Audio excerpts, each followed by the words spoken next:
Барлықтарыңа сәлем оқушылар, сіздермен бірге Қайыржан ағай, және де бүгін бізде осы кинематика тақырыбында көбісі қиналатын көкжиекке бұрыш жасай лақтыруды қарастыратын боламыз.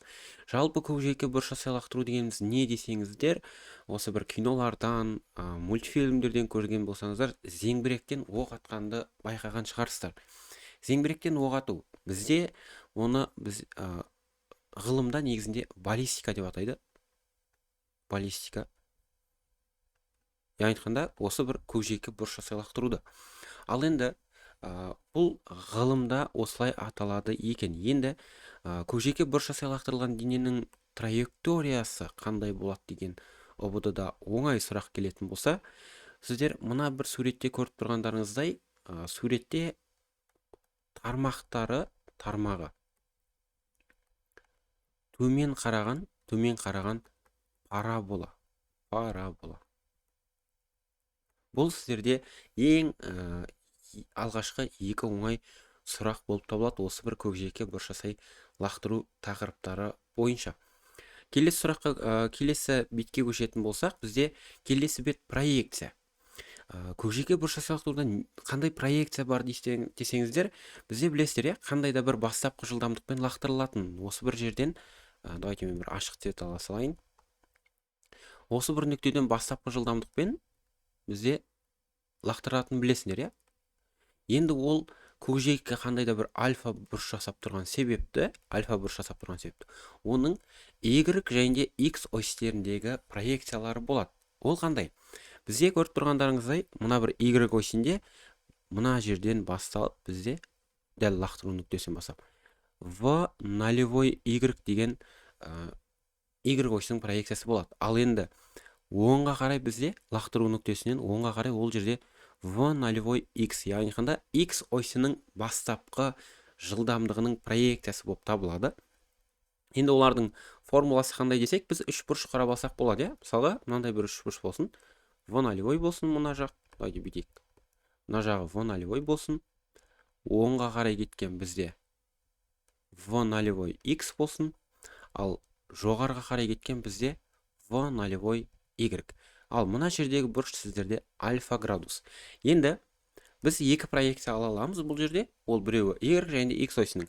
Сонда давайте біз бүйтейік. Бұл жерден косинус альфаны анықтасақ. Косинус альфа дегеніміз ол іргелес жатқан катетінің, яғни қанда V нолевой X-тің бізде V нолевой бастапқы жылдамдыққа қатынасы. Ал енді осы жерден біз X осінің проекциясын анықтайтын болсақ, V нолевой X тең бола салады екен V нолевой косинус альфаға. Бұл сіздерде X осінің жылдамдығы. Ал енді екінші проекция, ол сіздерде синус альфаны өрнектеп алсақ. Синус альфа ол сіздерде V нолевой Y, яғни қанда қарама қарсы жатқан катеттің, мына бір Y-тің бізде гипотенузаға қатынасы, яғни V нолевойға қатынасы. Ол дегеніміз, бұл жерден енді Y осінің жылдамдығын өрнектеп алатын болсақ, жай ғана V нолевой синус альфа бола салады екен.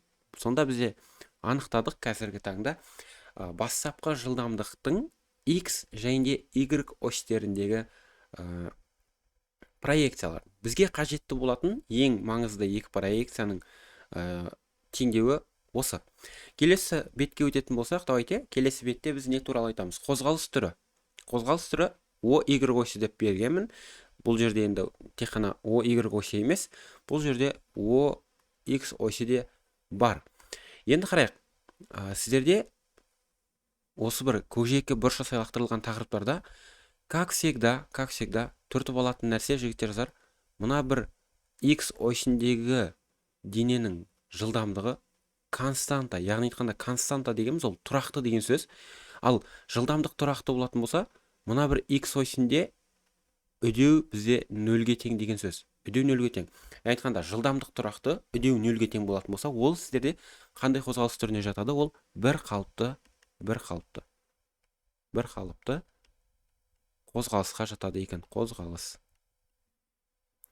Ал енді бұл сіздерде бізде любой, яғни горизонталь лақтырылған дене болсын, көкжиекке бұрыш жасай лақтырылған дене болсын, екеуінде де біздің мына X осіндегі жылдамдығымыз ол бір қалыпты қозғалыс болады екен.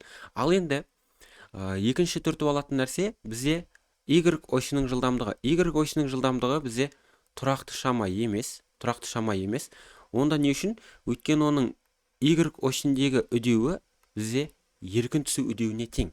Яғни айтқанда, мына бір траекторияны көріп тұрсыздар, яғни көкжиекке бұрыш жасай лақтырғанның, бұл траекторияның әрбір нүктесінде төменге қарай бағытталған еркін түсу үдеуі әсер етеді. Любой бір нүктесінде, мысалға максимал көтерілу биіктігі болсын, ол жерде де сендерде еркін түсу үдеуі әсер етеді. Мына жақта да сол себепті бұл кезде сендерде дене, яғни y осі бойынша, мына жерде y-ті салайын, y осі бойынша бір қалыпты кемімелі және бір қалыпты үдемелі қозғала алады. Ол қай жерде? Бізде мына графикті көріп тұрсыздар. Графиктің сол жағы және оң жағы бар. Оң жағы және сол жағы. Бізде мына бір сол жағы бұл кемімелі қозғалыс. Кемімелі. Ал графиктің оң жағы үдемелі қозғалыс. Үдемелі. Не үшін? Өйткені бейік. Мына бір біздің жаңа айттық қой. Қандай да бір y осының бастапқы проекциясы бар деп, v нолевой y деді. Енді бізде қандай да бір бейік. Мына жерден a нүктесін ала салайық. Осы жердегі дененің y осының жылдамдығын анықтайық. Y осының жылдамдығы білесіздер жоғарға қарай бағытталады, v y деп қойайық. Ал бұл жерде төменге қарай әсер ететін еркін түсу үдеуі бар. Көріп тұрсыздар, жылдамдықтың бағыты сіздерде, үдеудің бағыты, яғни еркін түсу үдеуінің бағыты жылдамдықтың бағытына қарама қарсы. Сол себепті бұл жерде кемімелі деп жаз қойын, кемімелі. Бұл жерде v y тең бола салады екен, v нолевой y минус gt деген формулаға. Түсінікті деген ойдамын. Ал енді үдемелі жағын қарастырайық. Үдемелі.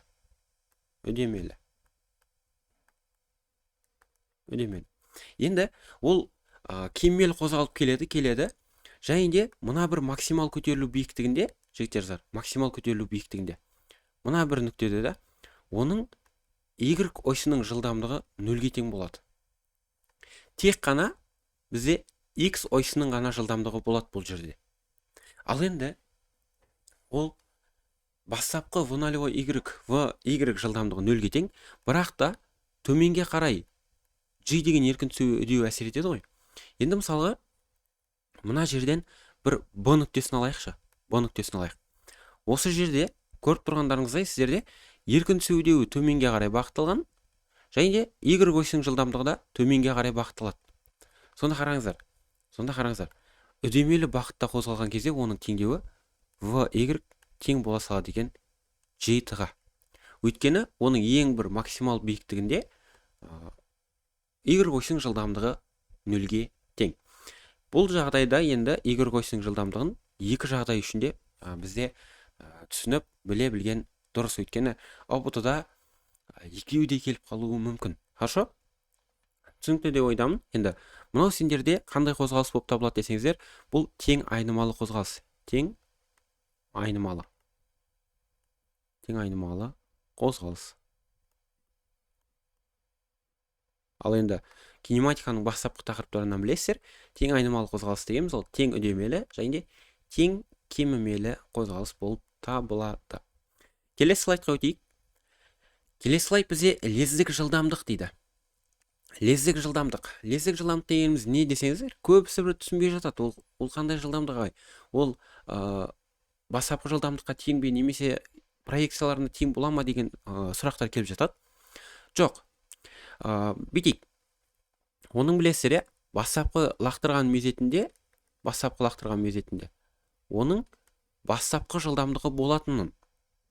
Ал енді ол ұшып бара жатыр. Мысалы, мына жердегі жаңағы бір a нүктесін ала салайық қайтадан. Осы кезде де біздің дененің жылдамдығы бар, бірақ ол бастапқы жылдамдыққа тең болмайды ғой. Мына жерде v деген жылдамдық болсын. Дәл осы a нүктесіндегі жылдамдық бізде лездік жылдамдық болып табылады. Немесе мына жақтан b нүктесін алсақ та, осы жердегі төменге қарай бағытталған біздің v жылдамдығымыз лездік жылдамдық болып табылады. Яғни айтқанда, қандай да бір уақыт мезетіндегі жылдамдықты лездік жылдамдық деп атайды екенбіз. Енді оның формуласы қандай? Осы жерде v лездік жылдамдық тең бола салады. Давайте мен төменірек жазайын. Лездік жылдамдық тең болады. Түбір астында v x-тің квадраты қосылған v y-тің квадраты. Осы арқылы сіздер лездік жылдамдықты анықтай алады екенсіздер. Енді оны x және y осінің проекцияларын қалай анықтаймыз десеңіздер, мына жақта айтып көрсеттік. X осінің жылдамдығы ол тұрақты. Яғни айтқанда, мына жақтан бастапқы жылдамдықты білесіздер ғой. Сол арқылы сіздер X осының жылдамдығын өрнектеп аласыздар, Vx-ті өрнектеп аласыздар. Осы жерде тұрақты болады. Яғни айтқанда, V0 косинус альфаға тең болады. Бұл X осынікі. Ал енді мынау қандай да бір t уақыт мезетінде А нүктесіне жетеді. Сол себепті біз y осының жылдамдығын V0 y минус gt арқылы. Ал енді V0 y-ті білесіздер, сіздер қалай ашасыздар? V0 синус альфа минус gt деп аша салады екенсіздер. Бұл сіздерде y осының жылдамдығы болады. Дәл сол А нүктесіндегі. И енді сан мәндері болатын болса, бұны есептеп, әрқайсысын квадраттап қосып сіздер түбірден шығарсаңыздар, мінекей мына бір формулаға салып, сіздер лездік жылдамдықты анықтай алады екенсіздер. Кеттік келесі бетке. Бұл формулалар. Яғни білесіздер, енді формула көп, көкжиекке бұрышы сайлақтырылған қандай формулалар? Ол H максимал, L ұшу деген секілді, L ұшу, T көтерілу және T түсу деген формулалар барлығы бар.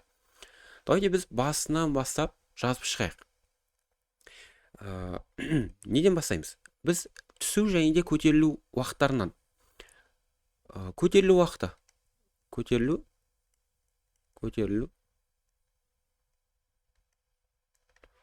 Бетекші. Т көтерілу дей салайық. Көтерілу уақыты. Ол сіздерде ең басты жадта болатын формулалардың бірі ол V0 синус альфа бөлінген G. Немесе оны былай жазсаңыздар да болады. Енді V0 синус альфа бізде қандай проекцияны беретін еді? Мына жаққа өтіп қарайтын болсақ, V0 синус альфа дегеніміз ол y осының жылдамдығын береді. Сол себепті біз мынаны y бөлінген G деп анықтасақ та болады екен. Бұл сіздерде көтерілу уақыты.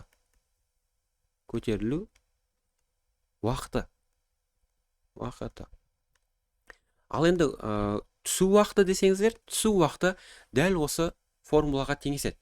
Дәл осы формулаға. Яғни айтқанда біздің Т көтерілу уақытымыз біздің Т түсу уақытына тең деген сөз. Т көтерілу түсуге тең.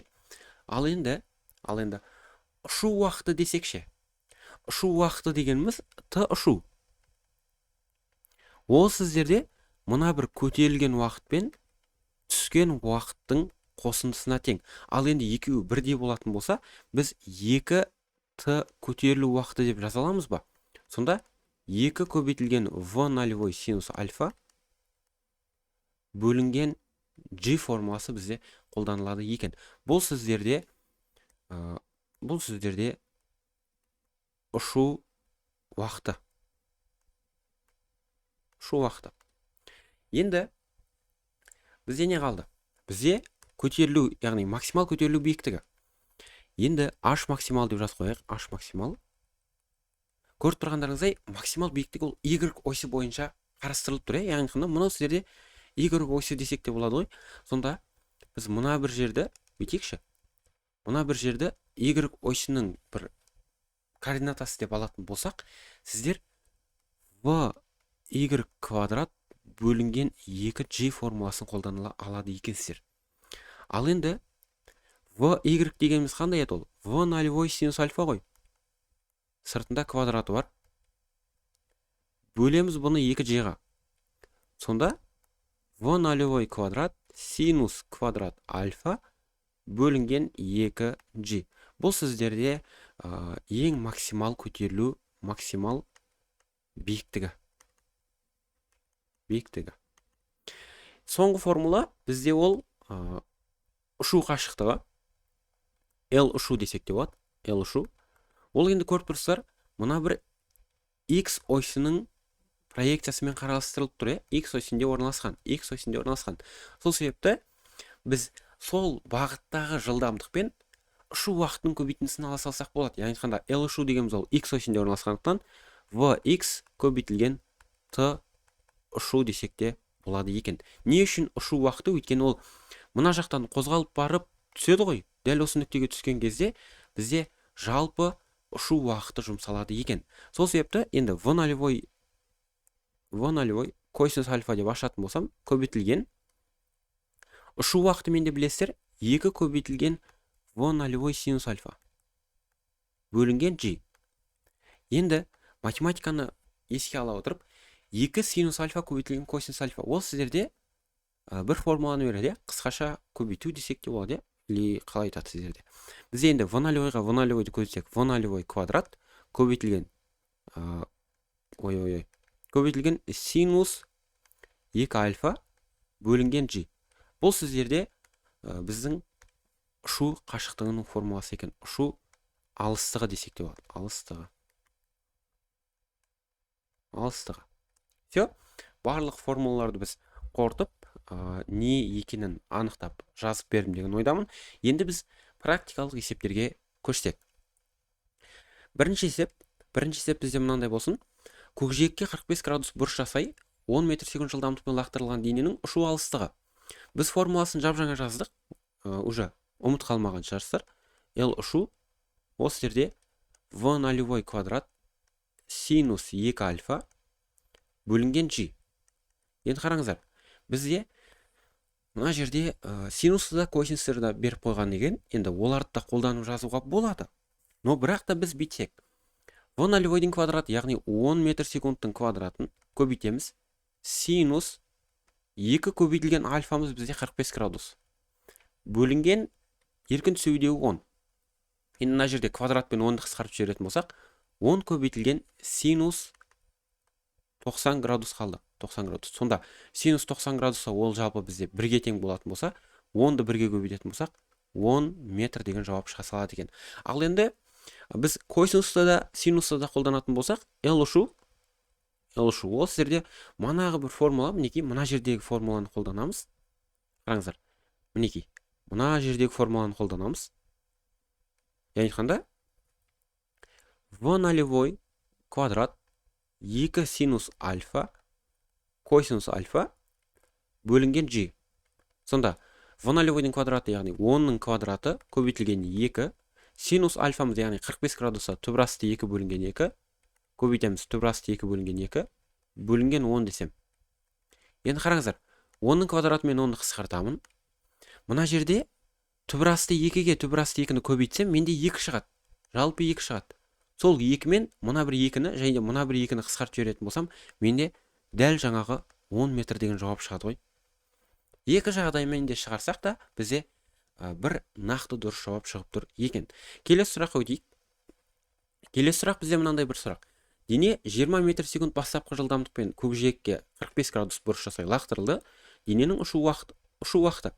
Бізде ұшу уақыты деп тұр, т ұшу деп қояйық. Оны білесіңдер, 2 v нолевой синус альфа бөлінген g. Сонда 2-ні көбейтеміз, бастапқы жылдамдығы 20-ға, көбейтеміз түбірасты 2 бөлінген 2, бөлінген 10. Енді мен мына жерде 2 мен 2-ні қысқартып жүрсем, 20 мен 10-ды қысқартсам алымында 2 қалады, сонда бізде 2 түбірасты 2 секунд деген жауап екен. Енді оны нақтылай біз түбірден шығаратын болсақ, давайте мен есептеп жіберейін, калькулятор алып. 2-ні түбірдің астынан шығарып, 2-ге көбейтетін болсақ, 2-де 82 секунд деген жауап бола салады екен. Бізде мына екі жауаптың екеуі де дұрыс. Келесі сұраққа көшейік. Келесі сұрақ мынандай болсын. Горизонтқа 45 градус бұрыш жасай 12 метр секунд жылдамдықпен лақтырылды. Тас қандай қашықтықта жерге құлайды дейді. Тағы да дәл сол мына бір L ұшу ара қашықтығын анықтауымыз қажет. L ұшу енді v нолевой квадрат синус 2 альфа бөлінген g. Сонда L тең болады 12-ның квадраты бізде 144-ке тең. Көбейтеміз синус 2 альфа. 2 альфа дегеніміз ол енді 45 2 көбейтсек 90, ал синус 90 градуста 1-ге тең. Оны бөлеміз 2-ге. 10-ға. Сонда бізде 14,4 метр деген ара қашықтықта құлайды екен. L ұшуымыз бізде 14,4 метр. Келесі сұраққа көшейік. Келесі сұрақ бізде мынандай. Дене v0 жылдамдықпен горизонтқа бұрыш жасай лақтырылды. Ұшу ұзақтығы дегеніміз ол ұшу уақыты. Сол 2,2 секунд дейді. 2,2 секунд. Осы дененің ең үлкен көтерілу биіктігін табу керек дейді. Енді қалай шығарамыз? Бізде білесіздер, біздің ұшу уақытымыз 2 көтерілу уақытына немесе 2 түсу уақытына тең екенін. Давайте мен осы жерден түсу уақытын өрнектей салайын. Түсу уақыты осы жерде 1,1 секунд болады, 1,1 секунд. Енді біз бір нәрсе айта кетейін. Дене мына бір максимал биіктігіне жеткен кезде, ол еркін түскен дене болып саналады, оңға қарай кететін болса. Өйткені оның Y осіндегі жылдамдығы 0-ге тең болады ғой. Яғни айтқанда төменге қарай ол тек қана ауырлық күшінің әсерінен құлайды. Сол себепті мен h биіктікті gt квадрат бөлінген 2 деп анықтай салсам болады екен бұл жағдайда. Сонда g-дің орнына 10-ды қоямыз, көбейтілген t квадрат 1,1-дің квадраты бөлінген 2. Енді мен 5-ті 1,1-ге квадрат екен ғой мына жерде. 5-ті 1,1-дің квадратына көбейтсем, осы жерде 1,21 шығу керек. 1,21. Сонда енді оны 5-ке көбейтетін болсам, менде h максимал биіктігім 6,105 метр бола салады екен. Есеп түсінікті деген ойдамын. Келесі сұраққа. Келесі сұрақ мынандай болсын. Дәл жаңағындай, яғни альфасы берілген, оның бастапқы жылдамдығы берілген, дененің максимал көтерілу биіктігін және ұшу уақытын анықтаңыз дейді. Ұшу, давайте, h максимал. Бізде формуласы қандай еді? Ол v0 квадрат синус квадрат альфа бөлінген 2g. Сонда v0 деген 20, 20-ның квадраты көбейтілген. Синус 60 градуста қаншаға тең? Синус 60 градуста, осы жерде жаттап жүргендеріңіз өздеріңізге пайдалы, түбірасты 3 бөлінген 2-ге. Енді оны квадраттайтын болсақ, синус квадрат 60 градус десек, біз мына жағында квадраттайды екенбіз. Сонда 3 бөлінген 4 болады. Яғни 4-тен 3 десек те болады, 4-тен 3 бөлінген 20-ға. Енді не? 20 мен 20-ны қысқартамын.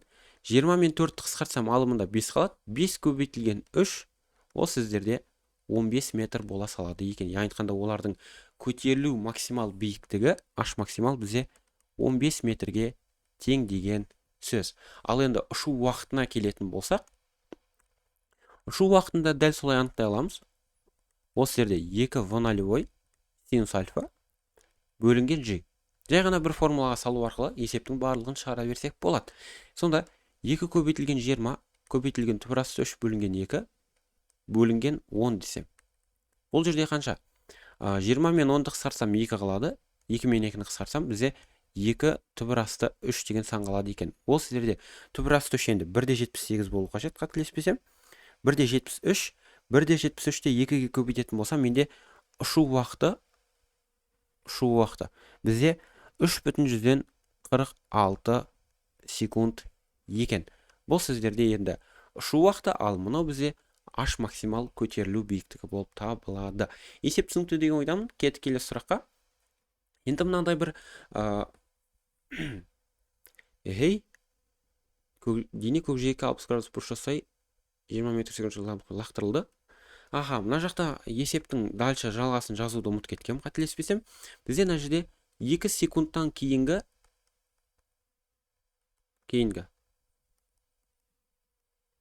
жылдамдығы.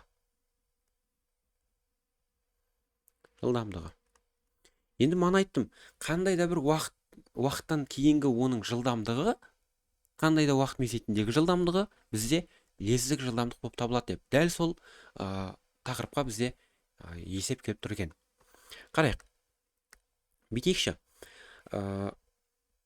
Біз бірінші оның бастапқы Y және X осьтерінің проекцияларын анықтап алайық.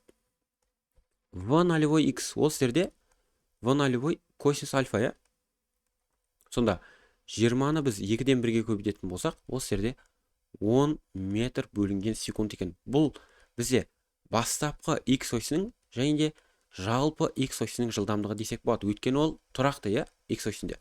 Ал енді екінші шама бізде қандай? Ол бастапқы y осының проекциясы, яғни v нолевой синус альфа.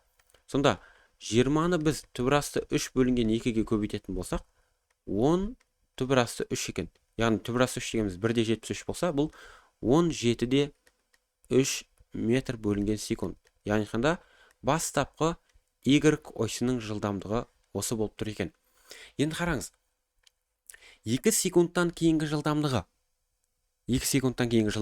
Давайте мен оның бірінші на всякий случай көтерілу уақытын анықтай салайын. Өйткені біз білмейміз. 2 секундтан кейінгі жылдамдығы дегеніміз ол. Біз мына жақта траекторияны қарайықшы. Лездік жылдамдық қарастырған кезде. 2 секундтан кейінгі жылдамдығын мүмкін ол мына жақта болып қалуы да мүмкін ше. Мына жақта болып қалуы да мүмкін. Ал енді ол жақта болатын болса, бізде жағана v y тең бола салады g-ті. Ал если ол мына жақтарда орналасатын болса, біз оның кемімелі қозғалыспен қозғалатын ескеру арқылы y осінің жылдамдығын қайтадан өрнектеуіміз қажет. Давайте сол себепті көтерілу уақытын есептей салайық біз. Т көтерілу ол қанша болады? v нолевой синус альфа бөлінген g десем, бізде қанша? 20-ны көбейтемін, түбірасты 3 бөлінген 2-ге, бөлемін 10-ға. Сонда менде мыналар қысқарып кететін болса, түбірасты 3 секунд қалады екен. Яғни айтқанда бізде 1/73 секунд деген уақыт уже кетіп тұр. Қараңыздар. Біз жаңа траекторияны сызайықшы, біз мына жерге кішкентай етіп сыза салайын. Өзім көкжиекке бұрыша сайлақтырылған дене. Енді көріп тұрсыздар, оның көтерілуіне, мына бір максимал биіктігіне көтерілуіне, ол кезде сіздерде 1/73 секунд уақыт кетіп тұр. Ал бізден сұрап тұр 2 секундтан кейінгі жылдамдығы. Ал енді 2 секунд уже ар жағында қанша жылдамдық болады? Давайте біз қарайықшы. Ар жағында қанша секунд қалады? 2-ден 1/73 азайтатын болсақ. 2-ден 1/73 азайтатын болсақ. 2 азайтылған 1/73. Ол жерде 0/27 метр 0/27 секунд қала салады екен ғой. Сонда қараңыздар, мына жақта қандай да бір b нүктесін алайын енді. Мына жерде болсын. 0/27 секундта мына жаққа келді десек. Оның y осіндегі жылдамдығы g-ті бола салады. Яғни қанда 10-ды біз көбейтеміз 0/27-ге.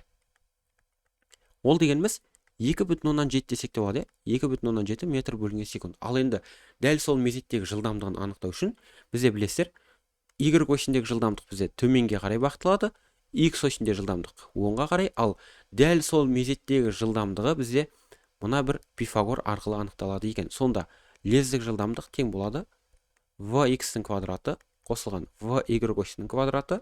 Осы жерде қанша шығады? Біз давайте 10-ның квадратын білеміз 100 екенін, ал 2/7-ні есептейікші. 2/7 қосылған 100 десем, бізде шығады екен жалпы 10,36 метр бөлінген секунд деген жылдамдық.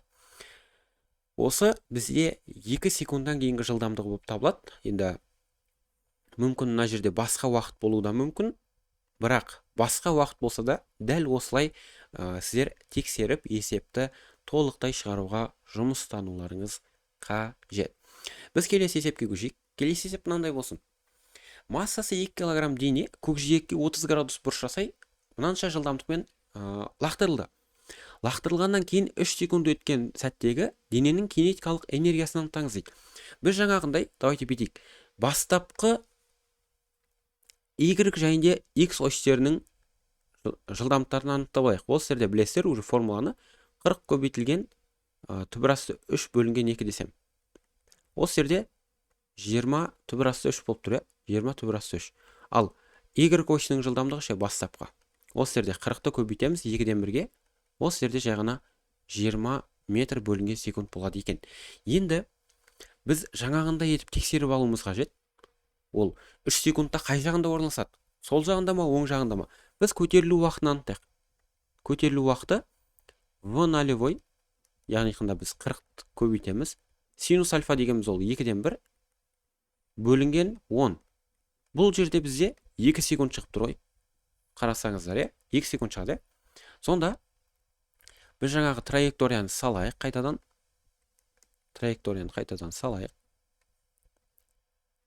Қатты үлкен емес, но болады. Мінекей. Енді қараңыздар, бізде ол максимал биіктігіне көтерілгенше 2 секунд кетіп қалды да, ал бізден сұрап тұрған 3 секунд. Ол мына жақта 1 секунд бойы мынандай жерге дейін жетіп үлгереді. 1 секундта мынандай жерге дейін жетіп үлгереді. 1 секундта. Оның сонда y осінің жылдамдығы қанша болады? Оның мына бір максимал биіктігінде жылдамдығы v нолевой y 0-ге тең болса, енді мынаған қарамай қойсаңыздар болады. Өйткені біз мына бастапқы y осінің проекциясын тек қана сол жағында қарастырамыз, мына жақта қарастыра аламыз. Сол себепті мынаны сызып тастасаңыздар болады. Енді қараңыздар, мына жердегі y осінің жылдамдығы қанша болады? Y осінің жылдамдығы. Оны есептейтін болсақ, v тең болады v нолевой y плюс g-ті. Ал енді бастапқы сәтте, яғни мына бір максимал биіктігінде оның y осіндегі жылдамдығы 0-ге тең болған себепті жай ғана g-ға теңестіріп жіберсек болады. Сонда y осінің жылдамдығы тең бола салады екен 10 көбейтілген 1 секунд, ол 10 метр бөлінген секундқа тең екен. Енді біз x осінің жылдамдығы тұрайық деген білеміз. Сол себепті лездік жылдамдығын анықтап алсақ. Лездік жылдамдық тең болады түбір астында 100, яғни y осінің квадраты қосылған 20 түбір асты 3-дің квадраты қанша болады бізде? 20-ның квадратын көбейтеміз 3-ге, ол 1200 болады екен. 1200. Сонда енді түбірден оны шығаратын болсақ, немесе бүйтейікші. Лездік жылдамдықты бүйтіп анықтай салайықшы. Оның квадраты деп ала салайыншы мен. Ол 1300-ге тең болады, лездік жылдамдықтың квадраты. Лездік жылдамдықтың квадраты, яғни дәл сол 3 секундтағы оның жылдамдығы 1300 метр бөлінген секунд болады екен. Ал енді дәл сол мезеттегі мен кинетикалық энергиясын анықтайтын болсам, ол E кинетикалық тең болады m v лездік квадрат бөлінген 2. Массамыз бізде 2, көбейтеміз 1300-ге, бөлеміз 2-ге. Жай ғана бұл жерде 2 мен 2-ні қысқартсақ, 1300 джоуль деген жауап бізде шыға салады екен. Яғни айтқанда, мына б нұсқасы бізде дұрыс болып табылады деген сөз. Бұл да бір нағыз ұбт-да келген 2026 жылдың ең бір қызықты есептерінің бірі. Ал енді келесі сұраққа көшейік. Келесі сұрақ мынандай болсын. Бізде мына жақта әлі бір 3 есепте қалған екен. Дене жер бетінен 45 градус бұрыш жасай 20 метр секунд жылдамдықпен лақтырылды. Лақтыру нүктесінен 30 метр қашықтықта тас жатыр дейді. Ауаның кедергісін ескермей, лақтырылған дене тастан қандай қашықтықта жерге құлайды дейді. Енді қараңыздар. Біз жаңағы траекторияны сызып алайықшы. Y және x осының траекториясын. Енді қараңыздар. Бізде примерно бір мына жерде, яғни 30 метр жерде бір тас жатыр, тас жатыр. Бұл тас деп алайық. Бұл тас. Енді дене мына жақтан лақтырылатын болса, бастапқы жылдамдықпен енді, оның қай жерге түсетінін біз білмейміз, есептеменше. Біз оның қай жерге түсетінін есептеуіміз қажет. Яғни қында ұшу қашықтығын анықтауымыз қажет. Ұшу, ол сіздер де білесіздер, v нолевой квадрат синус 2 альфа бөлінген g-ға тең екен. Сонда v нолевойдың квадраты бізде 400 көбейтілген синус 2 альфа ол бізде 1-ге тең болады, бөлінген 10. Ол сіздерде 40 метр қашықтықта құлайды екен. Яғни қында лақтырылған дене лақтыру нүктесінен 40 метр қашықтықта құлайды. Ол дегеніміз бұлай ұшып келетті, мұна тастың бір арғы жағында құлайды ғой енді. Бүйтіп ұшып келетті тас. Бұлай мұна жаққа құлайды екен. Мұна жаққа құлайды. Денеміз. Бұл дене. Сонда қараңыздар. Бізде тас сендерде 30 метр аралықта жататын болса, ал мына бір денеміз бізде 40 метр аралықта жататын болса, олардың бізден сұрап тұрған нәрсесі дене мен тастың арақашықтығы. Сонда біз мына бір арақашықтықты анықтайтын болсақ, ол x деген арақашықтық. X ол сіздерде жай ғана 10 метрге теңесе салады екен. Өйткені 40 метрден 30 метрді біз азайта саламыз. Келесі сұрақ мынандай бір сұрақ болсын. Горизонтқа 45 градус бұрыш жасай 10 метр секунд жылдамдықпен лақтырылған дене лақтыру нүктесінен 3 метр қашықтықта тұрған қабырғаға серпімді соғылды, жігіттер. Енді доп лақтыру нүктесінен қандай қашықтықта құлайды? Біз бүйтейік. Давайте жаңағындай оның ұшу қашықтығын анықтап алсақ. L ұшу. Енді формуласын білесіздер, мен жай ғана сандық мәндерін қойып жаза беретін болсам, 100 көбейтілген 1 бөлінген 10. Ол сіздерде 10 метрге негізі ұшу қажет еді. Яғни айтқанда олардың ұшу қашықтығы, мына бір қараңыздар, доп лақтырылып, және де түскен жеріне дейінгі аралық ол негізінде 10 метр болу қажет еді. Бірақ ол 3 метр қашықтықта тұрған қабырғаға соқтығысып тұр ғой, ол соқтығысып тұр. Айтады бізе, доп лақтыру нүктесінен қандай қашықтықта құлайды?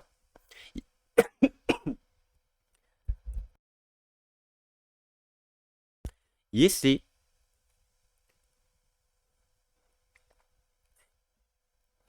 жігіттеріңіздер, бізде ол серпімді соқтығысатын болса, мына жақта қандай аралық қалып қойды? Дәл сондай аралыққа ол құлайды екен мына жақта. X. Сонда қараңыздар, мына жақта 7 метр болатын болса, мынаны қараңыздар. Бізде негізінде бұлай болмайды, негізінде. Мына жақ бізде 7 метр болатын болса, 7 метр ғой енді. Мына жақ 3 метр, мына жақ 7 метр болу қажет. Ал енді ол бұлай құлайды десеңіздер, мына жақ 7 метр шықпайды. Өйткені мына жердің өзі сендерде 3 метр. Сол себепті доп сендерде енді есепте сәл-пәл қате беріліп қалғанда болуы мүмкін. Бірақ доп мына жақта келіп, былай қарай кетіп қалады екен.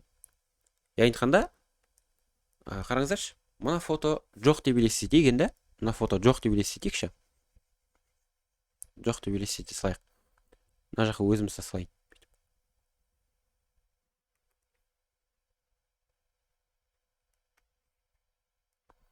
Мына жаққа салайыншы. Бұлай ғой. Қараңыздар. Ол мынандай жерде тұрда қабырға. Қабырға как будто мына жерде орналасқан. Доп 45 градуспен лақтырылады. V0 деген жылдамдықпен. Және де ол негізінде ұшып бару қажет аралық. Ол сендерде 10 метр аралық. Яғни ол ұшып барып мына жаққа құлау қажет еді. Бірақ ол мына бір 3 метр қашықтықта тұрған қабырғаға соқтығысып, сендерде серпімді соқтығысып кетеді. Мына жақ 7 метр. Енді серпімді соқтығысқан кезде қабырғаның оң жағында қанша? 7 метр қалып қояма? Дәл сондай метрге ол артқа қарай серпіледі. Яғни айтқанда, бұлай артқа қарай кететін болса, дәл сондай мына бір қабырғадан 7 метр аралықта түседі екен доп. 7 метр аралықта түседі екен. Сонда қараңыздар. Мына бір доптың түскен нүктесінен лақтыру нүктесіне дейінгі аралық қанша деп тұрған, мына жер қанша деп тұрған, X бізде. Енді білесіздер, мына бір жер 3 метр болатын болса, жалпы арасы 7 метр, оның 3 метр мына жақта болса, бізде X дегеніміз 4 метр бола салады екен. Яғни айтқанда, доп лақтыру нүктесінен 4 метр аралықта түскен болып тұр. Енді бұл есептердің басқаша есептері де бар. Яғни айтқанда, былай да құлай салатын жерлері бар. Яғни айтқанда, мына жақ X болады, мына жақ тоже X бола салатын түрлері бар. Но бірақ бізге берілген мына бір есепте жағдай мына суретке сәйкес келіп тұр. Мына біз үстіне өзімнің салған суретімді қарастырмай қойсақ та болады. Есеп ең бастысы түсінікті деген ойдамын. Келесі есепке көшейік. Келесі есеп және предпоследний есеп екен. Доп жер бетінен 5 метр биіктіктен көкжиекке 30 градус бұрыш жасай 20 метр секунд жылдамдықпен лақтырылған. Бізден сұрап тұр доптың ұшу қашықтығын анықтаңыз дейді. Мына бір жерден қараңыздар, мына бір жерден ол доптың құлаған жеріне дейінгі аралықты бізде сұрап тұр екен. L ұшу. Енді қараңыздар, біз ол қанша уақыт ұшатынын білмейміз, Ол енді қанша уақыт ұшатынын білмейміз. Бұлай барып келем ешкім. Біз теңдеу құруымыз қажет. Мына жер 5 метр болатын болса, H ол 5 метр болатын болса, бастапқы жылдамдығымыз 20 метр бөлінген секунд болатын болса, біз қараңыздар, ол жоғарға қарай лақтырып жатыр, яғни айтқанда кемелі қозғалыс болады. Ал кемелі қозғалыс үшін H тең болады v нолевой t минус gt квадрат бөлінген 2. Бұл жерде v нолевой емес, v нолевой y болады. v нолевой y. Енді қараңыздар, біз қалай ашамыз? v нолевой y-ті v нолевой синус альфа көбейтілген t минус gt квадрат бөлінген 2 десек болады екен. Ал енді бұл жерден бізге табу керек нәрсе оның ұшу уақыты. Енді қараңыздар, ашымыз бізде биіктігіміз 5 метр тең болады 20 көбейтілген 2-ден 1 көбейтілген t азайтылған 5t квадрат. Сонда бізде 5t квадрат минус 10t плюс 5 тең бола салады екен 0-ге.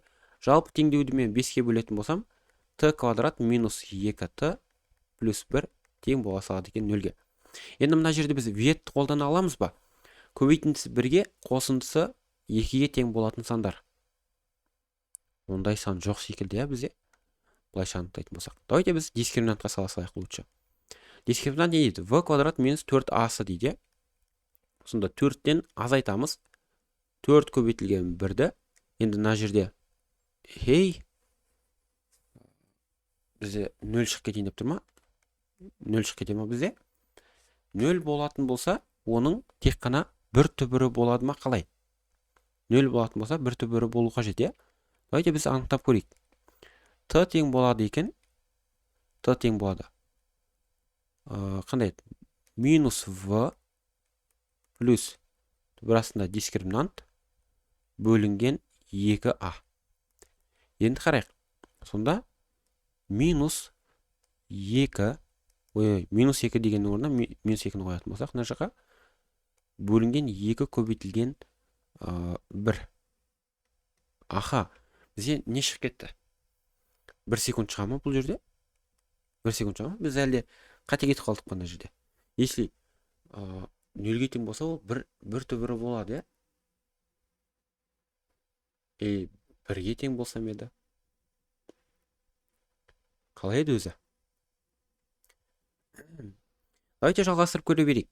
1 секунд шықты, яғни оның ұшу уақыты 1 секунд болып тұр. Енді бізге табу керек нәрсе, жай ғана x осінің проекциясы, ол v нолевой косинус альфа. Сонда 20-ны көбейтетін болсақ, түбірасты 3 бөлінген 2-ге, осы жерде 10 түбірасты 3 болып тұр екен. 10 түбірасты 3 метр бөлінген секунд. Ал енді L ұшуды анықтайтын болсаңыздар, осы жерде Vx көбейтілген T ұшу. Сонда бізде 10 түбірасты 3-ті 1-ге көбейтетін болсаңыздар, 10 түбірасты 3 метр шыға салады екен. Ол дегеніміз 17-де 3 метр болып табылады. Келесі сұраққа өтейік. Келесі сұрақ. Көкжиекке 30 градус бұрыш жасай, 30 метр секунд жылдамдықпен лақтырылған массасы 1 килограмм дене берілген уақыт мезетіндегі физикалық шамаларды мәндерімен сәйкестендіріңіз дейді. 2 секундтан кейінгі дененің импульсы. Енді біз 2 секундтан кейінгі дененің импульсын анықтау үшін сол бір 2 секундтан кейінгі оның лездік жылдамдығын анықтауымыз қажет. Сол кезде біз оның импульсын m көбейтілген v лездік жылдамдық арқылы анықтай аламыз. Енді біз давайте әдетіміз бойынша бастапқы x және y осінің проекцияларын жазып алайық. V көбейтілген түбірасты 3 бөлінген 2, ол дегеніміз x осі бойынша 15 түбірасты 3 метр бөлінген секунд, ал y бойынша осы жерде 30 көбейтілген 2-ден 1 жай ғана 15 метр бөлінген секунд бола салады екен. Ал енді көтерілу уақытын анықтай салайықшы біз. На всякий случай жаңағы екінші жағына өтіп кетпесі үшін көтерілу уақыты ол жерде 30 көбейтілген 2-ден 1 бөлінген 10 ғой. Сонда 15 болса мына жақ 15 бір 10-ға бөлетін болсақ 1,15 шығады екен. 1,15 секунд. Сонда қараңыздар, ол 1,15 секунд көтерілуге жұмсайды, ал қалған 0,15 секундын ол жай ғана бізде еркін түсуге арнайды. Сол себепті біз мына бір y осінің жылдамдығын алып тастасақ болады сразу. Оны біз y деп жай ғана J2 формуласымен анықтай саламыз. Яғни 10 көбейтілген 1,15. Ол сіздерде 15 метр бөлінген секунд деген сөз. 15 метр бөлінген секунд. Енді қараңыздар, ой. Мына жерде 10 көбейтілген 0,15 қой. 0,15. Сонда 5 метр бөлінген секунд. 5 метр бөлінген секунд. Енді лездік жылдамдығын анықтай салайық. Лездік жылдамдығы қанша болады? 25 қосылған 15-тің квадраты көбейтілген 3 ол 675 екен. 675. Енді қосатын болсақ, ол яғни 700 шыға ма? 700 шығады. 700 өтіп астынан ол 26-да 4. 26-да 46 шығады екен. Метр бөлінген секунд. Енді оның импульсын анықтайтын болсақ, бізде массасы 1 килограмм, 26-да 4-ке көбейтетін болсақ, 46.